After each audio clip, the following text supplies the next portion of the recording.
Un film franchement décevant. Mortal Kombat 2 de Simon McQuaid avec Karl Urban, Lewis Tan et Joey Taslim entre autres. C'est la suite de Mortal Kombat qui est sorti il y a quelques années et qui racontait l'histoire de Scorpion. On y racontait sa vie, la relation qu'il avait avec Sub-Zero. Sauf que là, dans la suite, on retourne vraiment sur le principe même du concept, à savoir du jeu vidéo, un tournoi de combat, généralement à mort. On va retrouver comme personnage principal Johnny Cage, l'acteur de film d'action, qui va se voir sélectionné comme champion du royaume de la Terre pour affronter Shao Kahn, le grand méchant qui veut contrôler tous les mondes. Raiden, qui est un peu le capitaine des humains, va donc rassembler 5 champions pour combattre les armées du mal.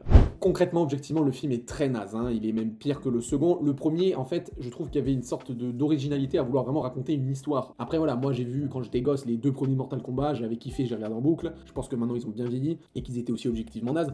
Mais le truc c'est que du coup je suis quand même content de voir un film de tournoi, parce que à la base c'est un peu ça qu'on veut dans un film qui est adapté d'un jeu de combat. Sauf que là le problème où je trouve que c'était quand même mieux avant, c'était que les personnages, on était un peu avec eux. Donc en fait on était choqués quand quelqu'un mourait. Et là dans celui-là, on en a rien à foutre. En fait c'est très mal fait. Déjà quand tu vois le casting, tu sens que ça fait série Z, c'est même pas série B, hein. Raiden il est pas du tout charismatique. Et vraiment il y a que l'acteur principal qui joue Johnny Cage qu'on connaît un peu, qui a été dans The Boys.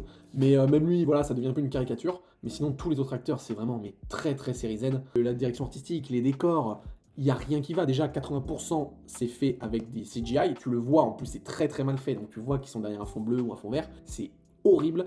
Et en fait, les quelques décors qu'il y a, donc il y a vraiment le temple de Raiden et la ville où il y a tous les combats, aïe, tu sens que c'est du carton, tu sens que c'est fake. Et d'ailleurs, dans la ville où ils combattent, il y a 10 figurants, c'est les villageois là, et ça se voit, c'est très mal fait. Après, c'est dommage parce que j'ai trouvé qu'il y a certaines scènes d'action que j'ai trouvé cool, et notamment la scène avec King Lao, je crois, et Liu Kang, enfin je sais plus trop leur nom. C'est le mec qui a le feu, là, le pouvoir du dragon, et son frère qui est donc revenu des morts avec son chapeau ainsi. Celle-là, j'ai trouvé franchement cool à regarder. Après, il y a peut-être 2-3 moments assez gore, assez stylés qui sont sympas, mais voilà, je trouve que même là, ils sont pas allés à fond. On est dans du Mortal Kombat, le scénario est pété au sol, les acteurs sont pétés au sol, les décors sont pétés au sol, il y a juste quelques scènes d'action qui sont bien faites au niveau des effets spéciaux. Putain, mettez le paquet là-dessus.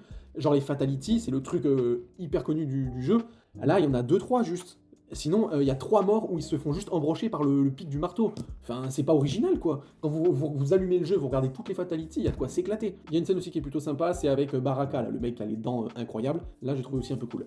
Mais ouais, franchement, faut pas s'attendre à un film grandiose, hein. C'est du Mortal Kombat, c'est un film de tournoi où il y a des combats. Mais je veux dire, même là, c'est raté, je trouve, dans tout ce qui est dialogue et tout ça, dans le direction casting, et aussi, franchement, les décors, faut faire un effort, quoi. Donc, en conclusion, non, il est pas mieux que le 1. Alors, c'est plus jouissif parce qu'il y a plus de combats, plus de trucs un peu gore. Mais voilà, franchement, ils auraient pu et dû faire un effort.